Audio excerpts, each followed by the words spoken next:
తానొకటి తలిస్తే దైవమొకటి తలిచినట్టు అయింది పాపం జగన్ పరిస్థితి.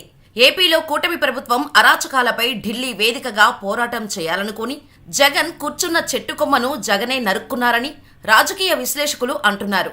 చంద్రబాబు ప్రభుత్వాన్ని జాతీయ స్థాయిలో దోషిగా నిలబెట్టాలనుకున్నారు. కానీ చివరకు జగనే కేంద్ర పెద్దలకు ఆగ్రహానికి కారణమయ్యారని, బీజేపీ ప్రత్యర్థులతో జతకట్టి బీజేపీ హైకమాండ్తో శత్రుత్వం పెంచుకున్నారనే టాక్ వస్తుంది. ఇదిలా ఉంటే ఢిల్లీ ధర్నాతో జగన్ అనుకున్నది సాధించారా? ఈ ధర్నాతో ఇండియా కూటమికి దగ్గరై తప్పు చేశారా? జగన్ కూర్చున్న కొమ్మను జగనే నరుక్కున్నారా? ధర్నా వల్ల జగన్ బీజేపీతో వైరం పెట్టుకున్నారా? జగన్ ఒకటి తలిస్తే దైవం ఒకటి తలిచిందా అనే ఆసక్తికర విషయాలను ఇప్పుడు మనం వీడియోలో తెలుసుకుందాం. ఏపీలో కూటమి ప్రభుత్వం అధికారంలోకి వచ్చిన తర్వాత హత్య రాజకీయాలు పెరిగాయని, విధ్వంసకర ఘటనలు జరిగాయని, ఏపీలో జరుగుతున్న అరాచకాలపై ఢిల్లీ వేదికగా గళం ఎత్తాలని వైసీపీ అధినేత జగన్ నిర్ణయించుకున్నారు. అంతేకాదు, తను చేస్తున్న ఈ న్యాయ పోరాటానికి మద్దతు తెలపాలని అన్ని రాజకీయ పార్టీలను కోరారు కూడా. ఇంతవరకు జగన్ వ్యూహం బాగానే ఉన్నా జగన్కు మద్దతు ఇచ్చిన రాజకీయ పార్టీల కారణంగా చిక్కుల్లో పడ్డారనే చెప్పుకోవచ్చు. జగన్ ధర్నాలోకి వామపక్షాలు కానీ కాంగ్రెస్ పార్టీ కానీ ముందుకు రాలేదు, మద్దతు ఇవ్వలేదు. అటువంటి సమయంలో ఒక్కసారిగా సమాజ్వాద్ పార్టీ అధినేత అఖిలేష్ యాదవ్, ఆ party MP Ram Gopal Yadav, Shiv Sena UBT ఎంపీలు Sanjay Raut, Priyanka Chaturvedi, Trinamool Congress MP Nadimul Haque, IUML ప్రతినిధులు అబ్దుల్ వాహబ్, హారిష్, ఏఐఏడీఎంకే ఎంపీ చంద్రశేఖర్ అనూహ్యంగా ఎంట్రీ ఇచ్చి జగన్కు మద్దతు ప్రకటించారు. ఇంకేముంది, జగన్ అనుకున్నది సాధించాడు కదా అని మీరనుకోవచ్చు. ఇక్కడే అసలు చిక్కు వచ్చి పడింది. జగన్కు మద్దతు తెలిపిన పార్టీలన్నీ ఇండియా కూటమికి చెందిన పార్టీలు, అంటే బీజేపీకి బద్ధ శత్రువులు. బీజేపీకి మద్దతు ఇచ్చిన ఒక్క పార్టీ కూడా జగన్కు మద్దతు ఇవ్వలేదు. సో ఈ పరిణామంతో జగన్కు బీజేపీతో ఉన్న అనుబంధం తెగిపోయినట్టే అని రాజకీయ వర్గాల్లో టాక్ నడుస్తోంది. మీరు అనుకోవచ్చు, బీజేపీతో ఉన్న అనుబంధం తెగిపోతే జగన్కు వచ్చిన నష్టమేముంది అని. బీజేపీని చూసుకొని జగన్ రాజకీయాలు చేయడం లేదు కదా అనుకోవచ్చు. అసలు సమస్య ఇక్కడే ఉంది. 2019లో జగన్ సీఎం అయినప్పటి నుంచి గత 5 సంవత్సరాలుగా బీజేపీతో అనుబంధం కొనసాగిస్తున్నారు. అంతేకాదు, మొదటి నుంచి కేంద్రంలో ఎన్డీఏను జగన్ సమర్థిస్తూ వస్తున్నారు. 2024 ఎన్నికల్లో ఓటమి చెందిన తర్వాత కూడా జగన్ తన మద్దతు ఎన్డీఏ కూటమికే అని ప్రకటించారు.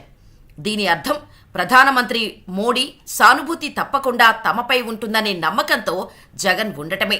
అంతేకాదు, జగన్ సీఎంగా ఉన్న సమయంలో 22 మంది ఎంపీలు వైసీపీకి ఉన్నారు. వారు ఎన్డీఏకు మద్దతు ప్రకటించారు. ఒక్కరోజు కూడా ప్రధానమంత్రిపై కానీ ఎన్డీఏ కూటమి ప్రభుత్వంపై కానీ వ్యతిరేకంగా మాట్లాడిన దాఖలాలు లేవు. ఆంధ్రప్రదేశ్కు రావాల్సిన విభజన హామీల గురించి కూడా 5 ఏళ్లలో ఒక్కరోజు కూడా ప్రస్తావించలేదు. అంటే జగన్ బీజేపీ మద్దతు కోసం మొదటి నుంచి వారికి సపోర్టు చేస్తూనే వచ్చారు. కానీ 2024 ఎన్నికల్లో అంతా తారుమారైంది. ఏపీలో జగన్ రాజకీయ బద్ధశత్రువులుగా ఉన్న చంద్రబాబు, పవన్లు ఎన్డీఏలో ఉన్నారు. అయినప్పటికీ జగన్ బీజేపీతో శత్రుత్వం లేకుండా రాజకీయాలు చేస్తున్నారు. కానీ జగన్ చేపట్టిన ధర్నా పుణ్యమా అని బీజేపీ వ్యతిరేకుల సాయాన్ని తీసుకోవాల్సి వచ్చింది. ప్రస్తుతం కేంద్రంలో బీజేపీ ఉండటం వల్ల ఇది జగన్కు పెద్ద సమస్యగా మారొచ్చు. ఇప్పటివరకు బీజేపీ పెద్దల మెప్పు పొందుతూ అవినీతి కేసులను ఎదుర్కొన్న జగన్ తప్పించుకుంటున్నారని టాక్ ఉంది. అయితే ఇప్పటికీ ఆ కేసులు కొనసాగుతూనే ఉన్నాయి. కాబట్టి జగన్కు ఇది పెద్ద దెబ్బే. పైగా బాబాయ్ వివేకానందరెడ్డి హత్య కేసు సైతం జగన్ను వెంటాడుతోంది. మరోవైపు టీడీపీ ప్రభుత్వం అధికారంలోకి వచ్చాక వైసీపీ హయాంలో జగన్ చేసిన వైఫల్యాలను కూటమి ప్రభుత్వం బయటకు తీసే ప్రయత్నం చేస్తోంది. ఈ ప్రయత్నంలోనే అక్రమాస్తుల కేసులు సైతం తెరపైకి తీసుకువస్తుంది ఏపీ కూటమి ప్రభుత్వం. కాబట్టి దేశంలో ఉన్న ఇతర పార్టీల కంటే కేంద్రంలో అధికారంలో ఉన్న బీజేపీ సపోర్టు వైసీపీకి చాలా ముఖ్యం. అందుకే జగన్ ఎన్డీఏ ప్రభుత్వం విషయంలో సానుకూలంగా వ్యవహరిస్తున్నారనే టాక్ ఉంది. అంతేకాదు, బీజేపీతో టీడీపీ, జనసేన ప్రత్యక్షంగా రాజకీయ పొత్తులు పెట్టుకుంటే ప్రధాని మోడీతో వైసీపీ అధ్యక్షుడు సీఎం జగన్ రహస్య పొత్తు పెట్టుకున్నాడని, అందుకే సీఎం జగన్గా ఉన్నప్పుడు రాష్ట్రాన్ని తాకట్టు పెట్టేశారని, జగన్ ఎప్పుడూ మోడీ మెప్పు పొందటం కోసం చాలా కష్టాలు పడ్డారని టాక్ ఉంది.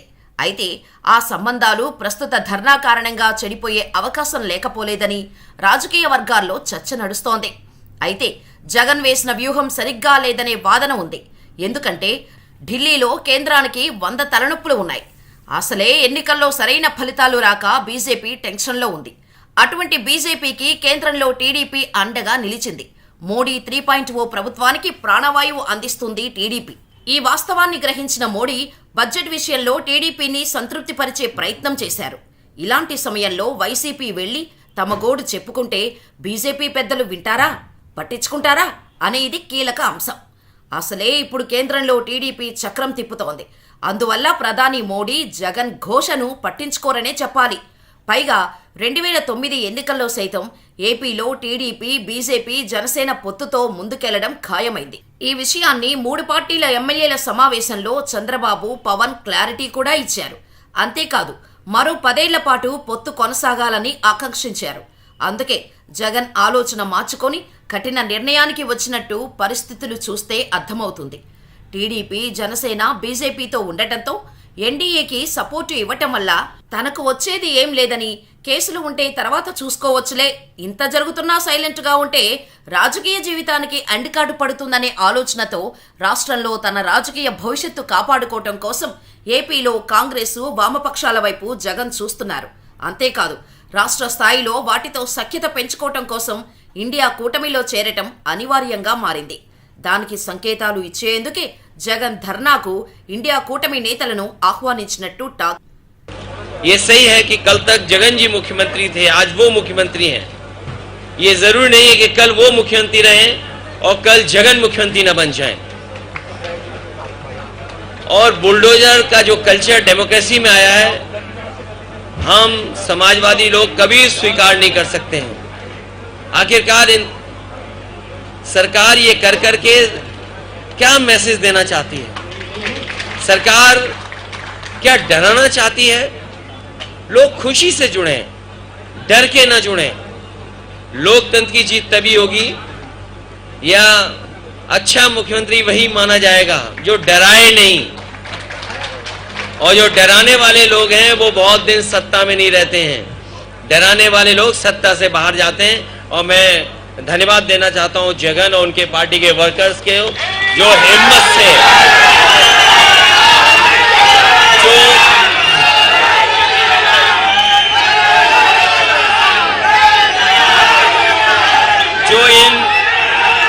जो इन कठिन परिस्थितियों में भी अपने नेता के साथ हैं. और मैं देख रहा हूं कि जगन जहां नेता हैं लेकिन वो अपने वर्कर के बीच में है. जो नेता वर्कर रहता है वो नेता हमेशा बना रहता है. आज वर्कर्स के लिए लड़ रहे हैं. यही वर्कर्स हैं जो कल आपको लड़ करके वहां पर दोबारा पहुंचाएंगे.